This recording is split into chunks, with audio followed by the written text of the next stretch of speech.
There are secrets that cling to the shadows, desperate to be told. We dragged them into the light. Welcome to Gravevale Echoes. In the suffocating darkness of a premature grave, love can become the only light. But for a man buried alive, that light might be a saving grace, a beautiful memory, or the most terrifying hallucination of all. The world, for Jack, had been reduced to a single, brutal, and unchanging fact: the coffin. It was a universe of 6 sides, all of them rough, splintered wood, all of them pressing in on him with the silent, indifferent weight of the 6 feet of damp, heavy earth piled above. The air was a hot, stale poison, his own breath the instrument of his slow, agonizing suffocation. The darkness was a physical entity, a thick, black liquid in which he was drowning. This was his reality, a cold, dark, and hopeless truth, the final pathetic punchline to a life of careless amusement and a single, foolish wager. The terror was a constant, a high, thin screaming in his soul that had long since exhausted his ability to give it voice. He had passed through the initial stages of frantic, animalistic panic, through the useless, self-defeating struggle against the unyielding wood. Now a grim, cold resignation had begun to set in, the quiet despair of a man who knows, with absolute certainty, that he is counting down the final moments of his own existence. He was a living man in a dead man's world, and the walls were closing in, both literally and figuratively. In this state of ultimate, hopeless extremity, the human mind has only one defense, one final, desperate escape route. When the present is an unbearable torture and the future is a non-existent void, the mind retreats into the only sanctuary it has left, the past. And so, as his body began its slow, inevitable surrender to the encroaching darkness, Jack's mind began to flee. It turned its back on the suffocating, stale air and the rough, splintered wood. It abandoned the cold, dark reality of the grave and began a frantic, desperate journey backwards, searching through the messy, sun-drenched landscape of his own memories for a single, warm, and sunlit place to hide. He thought of the bright, noisy rooms of the Wonder Club, of the smell of cigar smoke and expensive brandy, of the easy, thoughtless laughter of his friends. But that memory was now tainted, poisoned by the knowledge of their final, ultimate betrayal. Their faces, once a source of comfort and camaraderie, were now the leering, cruel faces of his murderers. There was no sanctuary there. He thought of his childhood home, of the green fields and the warm summer sun, but that world was too distant, too innocent, a foreign country to the man he had become. It was a memory of a boy he no longer knew, and it offered no comfort to the terrified man he now was. His mind searched on, a desperate refugee seeking asylum. And then it found it, a memory so powerful, so vivid, and so filled with a light of its own that it had the strength to push back, however briefly, against the absolute darkness of his tomb. It was not a place or a time. It was a person. Molly. The name bloomed in the darkness of his mind like a single, perfect, impossible flower. And with the name came a flood of sensation, a rush of memory so intense it was a physical, sensory experience. The cold, damp, earthy smell of the grave began to recede, replaced by a memory of a different scent, a scent of sunshine and rain and the faint, sweet perfume of lavender that had always clung to her. The roaring of the blood in his ears began to soften, replaced by the ghost of a different sound, the memory of her laughter, a sound that had always reminded him of wind chimes on a warm, summer afternoon. His love for Molly had been the one true and uncomplicatedly beautiful thing in his otherwise shallow and self-serving life. He had courted her, had been captivated by her quick wit, her gentle spirit, and the quiet, intelligent light that had shone in her eyes. He had been, in his own careless and often distracted way, completely and utterly devoted to her. Theirs had been a love of stolen moments in quiet gardens, of shared glances across crowded ballrooms, of whispered conversations under starry, summer skies. Now, trapped in his coffin, those memories became his only reality. He was no longer a man dying in a box. He was a man walking with Molly through a field of wildflowers, the sun warm on his face. He was a man sitting with her by a crackling fire, her hand in his, watching the flames dance. He was a man standing with her on a windswept cliff, the taste of salt on his lips, her hair a wild, beautiful storm around her face. He clung to these memories with the desperation of a drowning man clinging to a piece of driftwood. Each one was a breath of clean, fresh air in his suffocating prison. Each one was a spark of light in his endless dark. The warmth of the past was his only shield against the cold, dark reality of the present. But even these beautiful memories were tinged with a profound and heartbreaking sadness, for their story had not had a happy ending. Molly had been taken from him, from the world, by a sudden, swift, and merciless fever some months before. Her death had been a shock, a brutal and inexplicable intrusion of tragedy into his easy, well-ordered life. He had grieved. He had worn black, had spoken in hushed tones, had felt the appropriate, socially acceptable sorrow. But now, in the face of his own imminent death, he understood that his grief had been a pale, shallow thing. He had not truly understood what had been lost. He had mourned the loss of her company, the loss of her beauty, the loss of the pleasant sensations her presence had brought him. But he had not truly mourned the loss of her. Now, as his own life was being extinguished, he finally truly understood the scale of the tragedy of hers. The life that had been stolen from her, the years she would not have, the laughter that would go unheard, the love that would go unfelt. His own impending death gave him a new and terrible empathy for hers. Their fates, he realized, were now linked.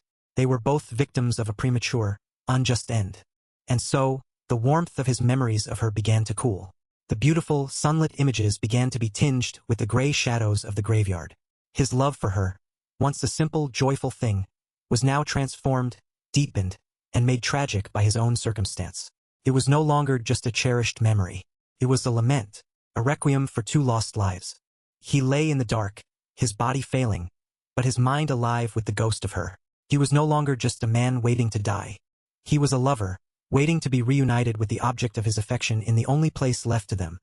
The great, silent, and eternal darkness of the grave. The thought was both terrifying and, in a strange, perverse way, a comfort. He would not die alone. His last thought, his last sensation would be of her, Molly, his lost love, his beautiful, tragic, and now constant, companion in the dark.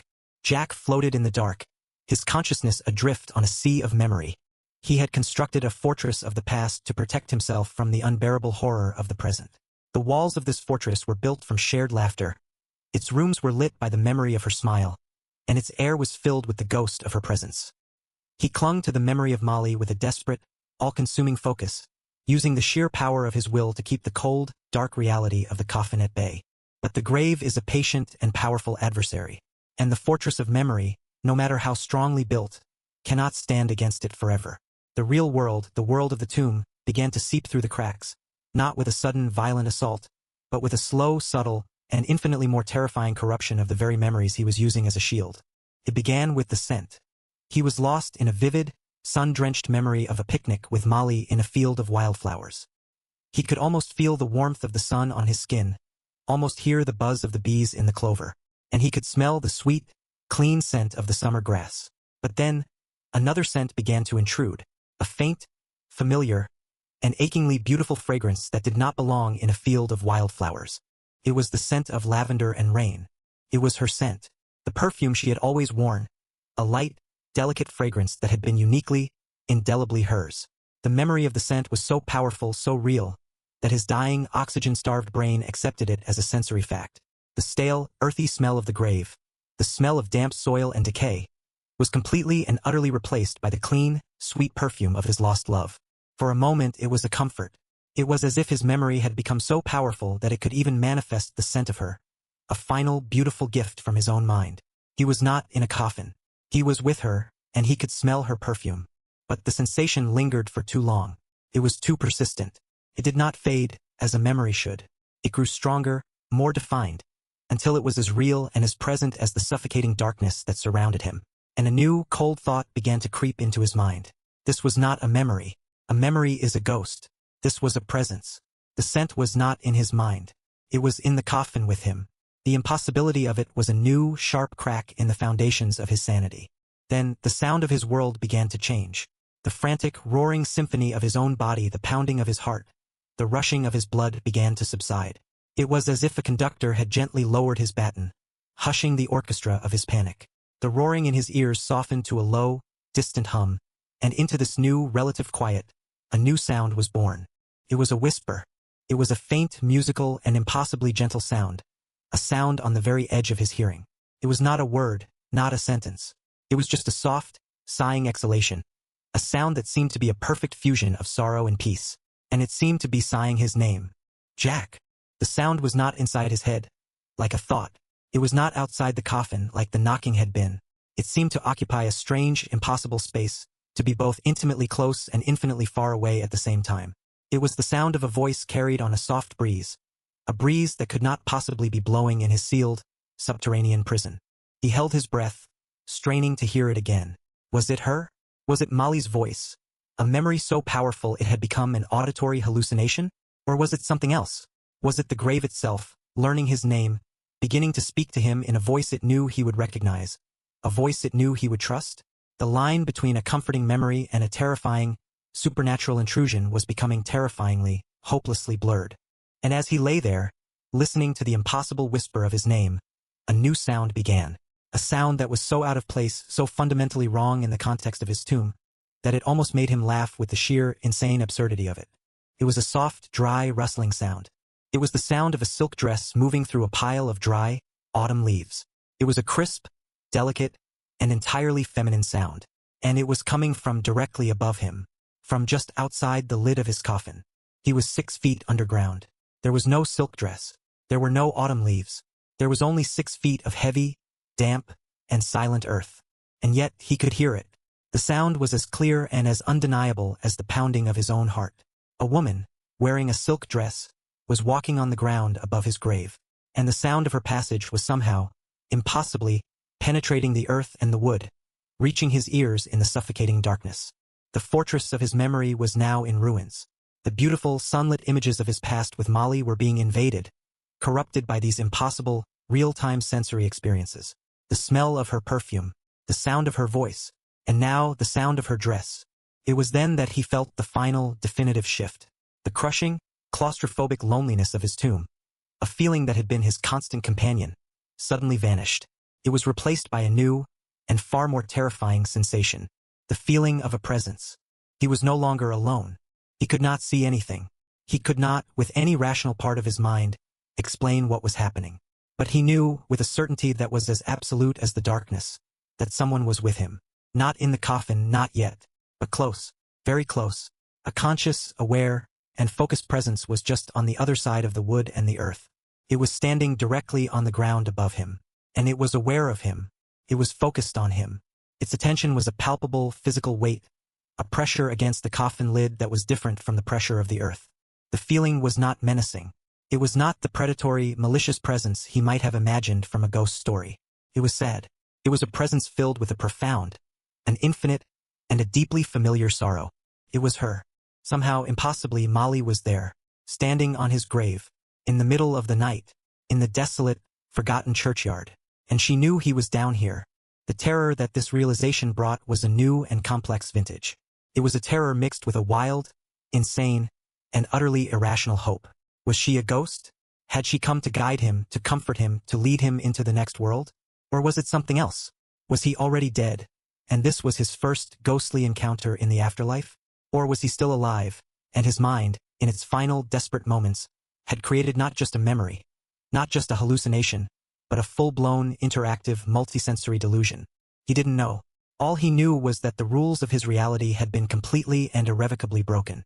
He was a man in a box, and the ghost of his lost love was standing on the roof, whispering his name. The story of his death had just become a ghost story, and he was its only terrified audience. The sense of Molly's presence was absolute, a new and unwavering truth in Jack's collapsing world. She was there, just on the other side of his prison walls, a silent, sorrowful sentinel standing watch over his premature grave. The terror of this knowledge was a sharp, cold blade, but the insane, irrational hope it sparked was a fire that began to push back against the encroaching, final darkness of his own mind. He was no longer just a man dying. He was a man with a visitor. As his mind fixated on this impossible, external presence, a new miracle began to unfold within the suffocating confines of his tomb. The darkness, which had been a solid, absolute, and unchanging entity, began to lessen. It was not a sudden change. It was a slow, gradual, and utterly unbelievable transformation. The thick, inky blackness that had pressed against his open eyes began to thin, to soften, as if a thick, black veil were being slowly, gently lifted. The darkness turned to a deep charcoal, then to a soft, smoky gray. A faint, silvery light, a light that had no right to exist in this subterranean space, began to filter down from above, illuminating the interior of his coffin with a cold, ethereal glow. He could see again. He could see the rough, splintered wood of the coffin lid just inches from his face. He could see his own hands, pale and trembling, lying on his chest. He could see the faint, misty cloud of his own breath in the cold air. The light was real. It was moonlight, he realized. A pure, clean, silver moonlight that was somehow penetrating the 6 feet of heavy, damp earth and the thick, solid pine of his coffin, as if they were nothing more than a pane of clear glass. The miracle and the horror intensified. As the ghostly moonlight grew stronger, the coffin lit itself. The final barrier between him and the world began to change. The wood did not vanish. It did not swing open. It became translucent. He was looking through it. The solid, opaque pine became a sheet of smoky, wavering glass. He could see the grain of the wood, the dark lines of the knots, but he could also see what lay beyond it. He was seeing through the earth, through the soil, through the very fabric of the grave itself. He was being granted a final, impossible view of the world he had left behind. And what a world it was! He saw the graveyard of St. Giles, no longer a place of terror, but a scene of profound, silent, and melancholic beauty. It was bathed in the same brilliant, spectral moonlight that now filled his tomb. He saw the ancient, leaning tombstones, their worn inscriptions glowing with a soft, silver light. He saw the skeletal, twisted branches of the yew trees, each one traced with a delicate, frosty filigree of light. He saw the crumbling ruin of the old church tower, a dark, proud silhouette against a sky full of silent, indifferent stars. He was a dead man, looking up from his own grave, a spectator to the beautiful, silent, and eternal world of the night. He lay there for a long, breathless moment, mesmerized by the sheer, impossible beauty of the vision. The fear was gone, the panic was gone, the struggle for air was forgotten. There was only this strange, peaceful, and deeply profound sense of detachment, as if he were already a spirit, untethered from the concerns of the flesh. And that is when he saw her, standing directly on the patch of earth that marked his own grave. Her feet seeming to float just above the freshly turned soil, was a figure. It was the figure of a woman, tall and slender, her form hazy and shimmering in the moonlight, as if she were woven from the very light itself. She was wearing a simple, flowing white dress, the hem of which stirred and eddied in a soft, spectral wind that Jack could not feel. His heart, which had slowed to a dull, lethargic rhythm, gave a single, hard, painful jolt in his chest. The peaceful detachment of the vision shattered, replaced by a new, sharp, and overwhelming wave of emotion, a mixture of terror, of grief, and of a wild, desperate, and all-consuming love. With an agonizing slowness, as if moving through a medium thicker than air, the figure turned its head. It looked down through the ethereal, transparent earth, down through the smoky, translucent coffin lid, down at him. It was Molly. Her face, pale and as luminous as the moon itself, was exactly as he had remembered it, and yet it was entirely different. The life, the warmth, the quick, easy laughter, it was all gone. All that remained was a profound and heartbreaking sadness, an ancient, weary sorrow that seemed to be the very essence of her being. Her eyes, which had once been so full of light, were now 2 dark, deep pools of grief. Her lips, which he had once kissed, were now pale and set in a line of eternal, silent lament. She was standing on his grave, and she was looking down at him. The impossibility of the moment was so immense that it threatened to break his mind completely. This was not a memory. This was not a dream. This was a visitation. She was here, a ghost, standing watch over the grave of her lost, foolish love. He tried to call out her name, to speak, to make some sound that would bridge the impossible gap between his world and hers. But his body was a useless, paralyzed vessel. He could only lie there, a silent, trapped spectator, his own tears now mingling with the cold condensation on the inside of his coffin. She did not speak. She did not move. She simply stood there, a silent, sorrowful, and impossibly beautiful sentinel, her gaze locked with his. Her presence was a paradox. It was a comfort, the fulfillment of his desperate wish not to die alone. And it was a terror, a confirmation that the world was a far stranger, and far more tragic, place than he had ever imagined. The vision held a perfect, terrible, and beautiful tableau. The living man in his tomb, and the dead woman standing watch above him. Their 2 worlds, separated by death, now joined for a single, final, impossible moment in the cold, spectral moonlight of a haunted English graveyard. The vision of Molly held a perfect, impossible tableau suspended in the ethereal moonlight that filled Jack's tomb. She stood on the earth above him, a silent, sorrowful sentinel, her spectral form a beautiful and heartbreaking testament to a life cut tragically short. She did not move. She did not gesture. She simply stood and watched him, and her gaze was a universe of unspoken things. In her sad, luminous eyes, he saw not an accusation, not a ghostly menace, but a profound and terrible pity. It was not the condescending pity of a higher being for a lower one. It was the deep, empathetic pity of a fellow sufferer. It was the look of a long-term prisoner greeting a new inmate, a look that said, "I know this darkness. I know this fear. I know this tomb." Her stillness was not empty. It was filled with a shared, silent understanding of their common, horrifying fate. He was trapped in his coffin, but in that moment he felt a strange and terrible connection, a sense that he was, at last, truly and horribly not alone. Then, a subtle shift occurred in the silent, tragic vision. Her lips, which had been pale and set in a line of unending grief, began to part. The movement was slow, graceful, and filled with a sense of immense, sorrowful effort, as if it took all the will of her spirit to break her long silence. And she began to sing. The sound that drifted down to him was the most beautiful and the most terrifying thing he had ever heard. It was a sound that defied the laws of physics, a sound that should have been muffled and lost in the 6 feet of heavy, damp earth that separated them. But it was not. It reached him with a perfect, crystalline clarity, as if she were standing right beside him in the suffocating darkness of his own coffin. Her voice was a ghost of what it had been in life. The warmth was gone, replaced by a chilling, ethereal purity.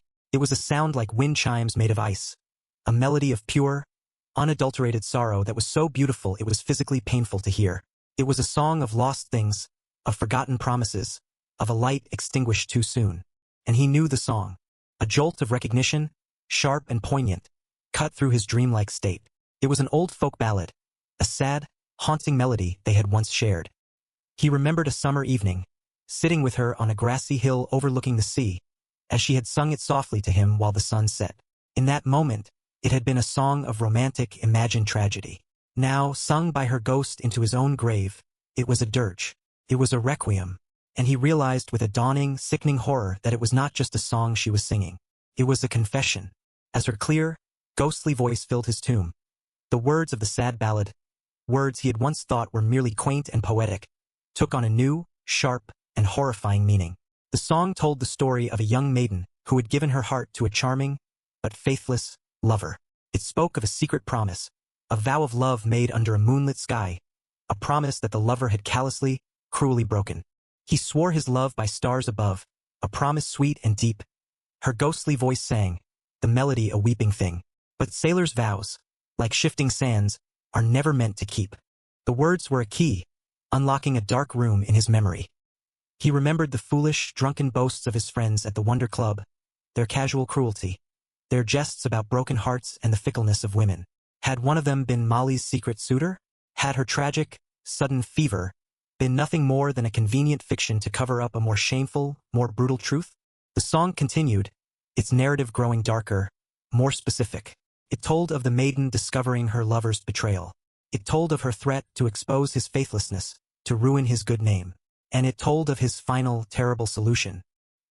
He led her down to the water's edge, where the lonely seabirds cry. She sang, her voice filled with a chilling, first-hand sorrow. He said, "My love will sail away, just you and I." The story in the song was no longer a parallel to her fate. Jack understood now, with a certainty that was as cold and hard as the grave itself, that the song was her fate. This was her story. She was not just singing a sad ballad. She was telling him how she had died. The final verse of the song was the one that shattered the last of his composure. He had always found it to be a particularly morbid and fanciful ending to a simple folktale. Now, it was a piece of brutal, literal testimony. He left her not in a churchyard bed, where friends could come to weep. The ghostly, beautiful voice lamented, the notes like falling tears, but in a grave of sand and stone, forever for to sleep. No cross to mark, no prayer be said. In the cold and lonely ground a dark night secret, safely kept, where she will ne'er be found.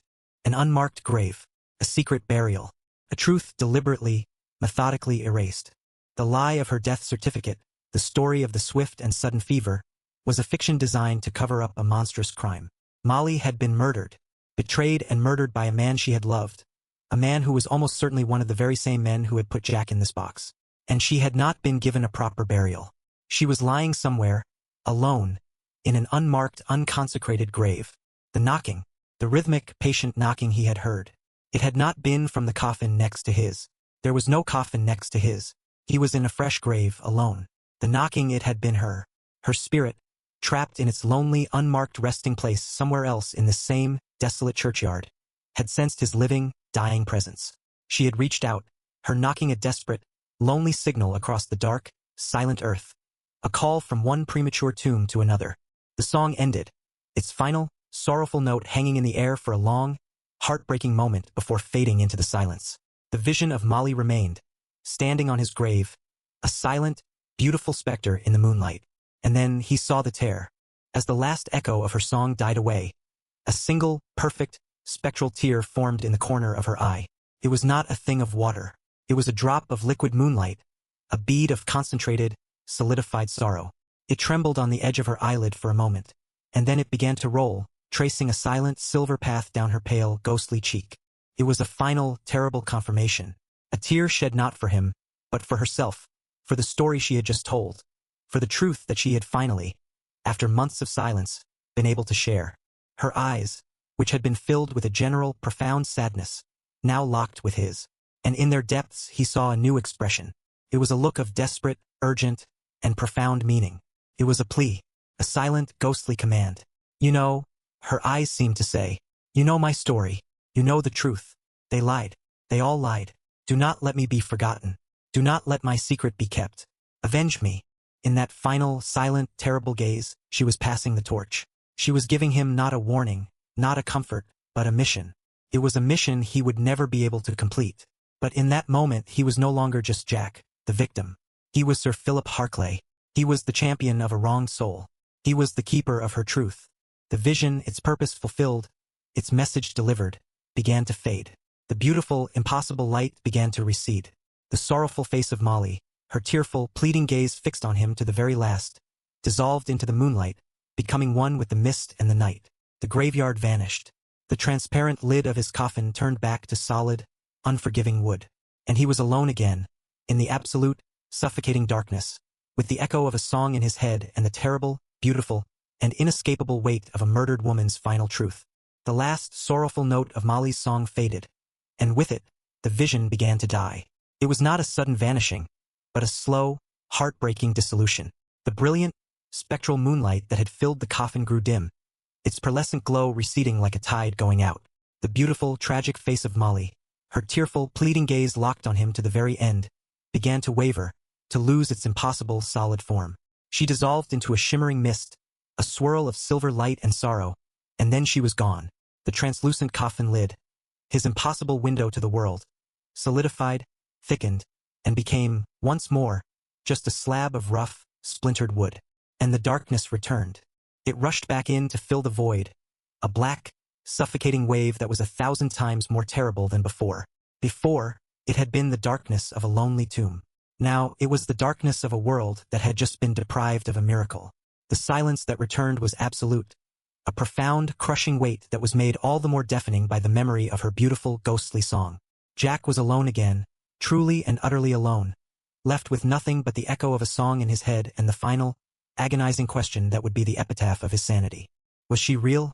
The question was not a gentle, philosophical inquiry. It was a battle, a raging, violent war that erupted in the last, flickering embers of his consciousness. His mind, in its final, desperate moments, became a courtroom, and he was the sole, terrified witness, forced to testify for two opposing and equally horrifying realities. First, there was the argument for the ghost, the possibility that the vision had been real, that by some miracle of love or tragedy, the spirit of Molly, trapped in her own lonely, unmarked grave, had sensed his presence and had reached out across the veil. In this reality, the details were too perfect, too specific to be a simple hallucination. The scent of lavender, the sound of her silk dress, the specific, sad ballad they had once shared, these were not the random firings of a dying brain. They were evidence. They were proof. If she was real, then his death, while horrifying, was not meaningless. He was not just a fool who had died from a stupid bet. He was a part of a larger, darker, and more profound tragedy. He was a victim of the same cruel conspiracy that had murdered her. His premature burial was not a random act of drunken violence. It was a dark, repeating pattern. In this reality, his end was not a lonely one. He had been visited, he had been seen, he had been mourned by the only soul in the universe who could truly understand his fate. His death was a tragic reunion. He was about to join his lost love in whatever cold, sorrowful, and spectral world she now inhabited. It was a reality of supernatural terror, but it was a reality that had a narrative, a meaning. It was a ghost story, and he was its tragic hero. But then, the other, colder, and perhaps far more brutal reality presented its case. The argument for the hallucination. In this reality, there was no ghost. There was no spirit. There was only Jack, a man in a box, his brain being starved of oxygen, a complex and beautiful machine that was now beginning to break down in spectacular, creative, and terrifying ways. The mind, in its final, desperate throes, is a powerful storyteller. It will do anything to protect itself from the stark, ugly, and meaningless truth. And the truth was that he was dying a pathetic, squalid, and utterly pointless death. So, his mind, in a final, brilliant act of self-deception, had created a story. It had constructed a beautiful, tragic, and romantic narrative to give his end a dignity it did not deserve. The scent of lavender? It was a memory, a scent so deeply associated with her that his dying brain had conjured it to comfort him. The sound of her dress? A hallucination.